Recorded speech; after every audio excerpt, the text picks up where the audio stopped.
Hello everybody and welcome to the video. We are back once again with some Zwift content. Over the coming months we're going to be producing more and more Zwift content. So straight away off the bat, if you've not subscribed to the channel, please do so. It helps out the channel and it'll let you know when we go live with any of our videos or our live Zwift streams. Also, leave me down in the comments below what you would like to see in terms of Zwift content. Is there anything you'd like me to test? Is there any combinations of wheels and frame you'd like me to test over any certain terrain?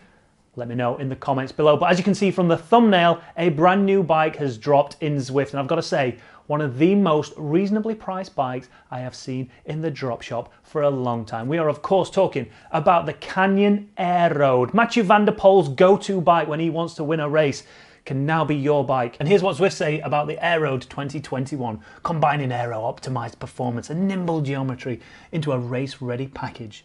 The Canyon Aeroroad goes fast and looks good doing it. Featuring Trident 2.0 aerodynamic tube shapes and aggressive geometry designed to get you low to help further cheat the wind. This bike excels in solo breakaways and drag out sprints. Now that might mean something out on the road, but on Zwift, it means very little. If you've watched the videos of the past, you will know that there is a slight difference between a lot of the bikes, especially when you go from one end of the spectrum to the other. But once you're up around that top echelon of those better bikes that are both good at aero and at weight, it's much of a muchness. And when you look at the price, just over 500,000 drops, it's relatively cheap for what you're getting, but how good does it perform? That's the main thing. Now, if you've been over to Zwift Insider, you've probably seen how well it does, but you want to hear it from me, don't you? Of course you do. They don't. Well, they're going to hear it anyway. So, as usual, what we normally do here on the Chris Pritchard Cycling News Show tests, we have a rider 170 centimeters tall. He is 70 kilos and he puts out a constant 360 watts on a dead Watopia. 90 RPM. Not that that makes any difference. So the two challenges we've got for this bike are the two go-to tests when we want to see how good a bike is at climbing and how good a bike is as an all-rounder. So first up, we have Alp de Zwift. Needs no explanation. Now the fastest bike up there in prior tests, Specialized Tarmac Pro, aero of 2, weight of 4, costs a bit less than the Canyon Aeroroad. You can unlock it a lot earlier and it can go up Alp de Zwift 38 minutes and 58 seconds at that 360 prescribed watts on the 170 centimeter tall rider who weighs 70 kilos. So how does the Canyon Aeroroad 2021 stack up against the Specialized Tarmac Pro? And don't forget, the Canyon Aeroroad has a 3-star rating on aero and a 4-star rating on weight. Right, before I tell you the results of this, what do you think has happened? Do you think the Canyon Aeroroad has gone faster or slower than the Tarmac Pro? Leave your comments down below. I'm going to have to, I got a feeling, based on what I've seen before, it's probably a tiny little bit slower. I'm going to say it's just, but again, we're talking fractions of a second and we're dealing in only seconds here. Anyway, let's head across now to Alp de Zwift and see what happens. So here's our kid heading up Alp de Zwift, just on the lower slopes at the minute. 360 watts, 90 RPM.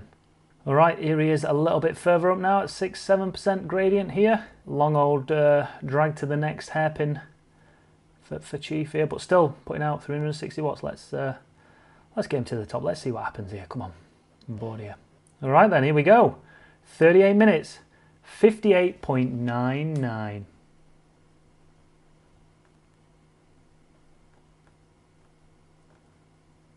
So there we go. It's fast. It's the second fastest bike up Alp de Zwift. And don't forget, we use the same wheels on this. We use the Meilenstein lightweights. Is that how you pronounce it? Meilenstein? I don't know. Whatever. Anyway, we use those wheels on both the Tarmac Pro and on the Canyon Aeroroad, and there's very little difference in it. However, if you were to, not that you'd be able to hold much more power, in fact, probably not many people will be able to hold that much power for that length of time, but if you could go 500 watts all the way up Alp de Zwift, would we see an exponential increase in what that Canyon Aeroroad is capable of doing versus that Tarmac Pro? Because don't forget, that Canyon Aeroroad has an aero rating of 3, whereas the Tarmac Pro only has an aero rating of 2. And obviously the faster you go, the more that aero rating is going to come into play. So it'd be interesting to see if it actually would start to go faster if you were to maintain the same amount of watts on both bikes, heading up the Alp a lot quicker. Who knows?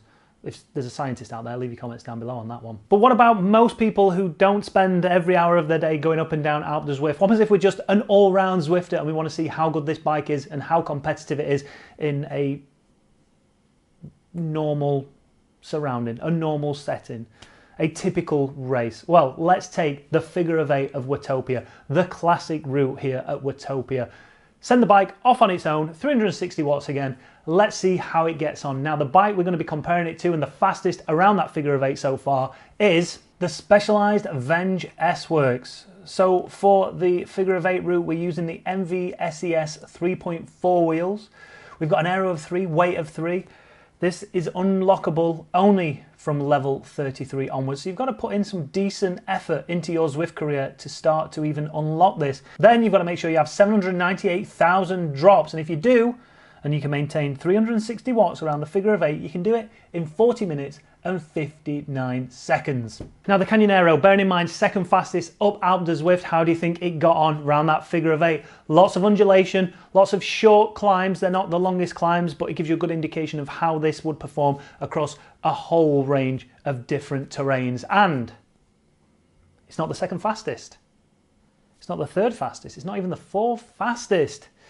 It's around the 5th or 6th fastest bike, 41 minutes and 9 seconds. Fastest, Venge S-Works at 40 minutes and 59 seconds. So there is a fairly sizable gap. Yes, there is a big price difference. Yes, there is a big unlock level difference as well. You can unlock this from 23, whereas you've got to wait to level 33 for the Venge S-Works. So the Canyon Aeroroad looks nice. It's reasonably priced. But like I've said in past videos, it's more to do with aesthetics. It's more to do with, if I'm a Canyon rider, I want to ride the same bike that I've got on the road.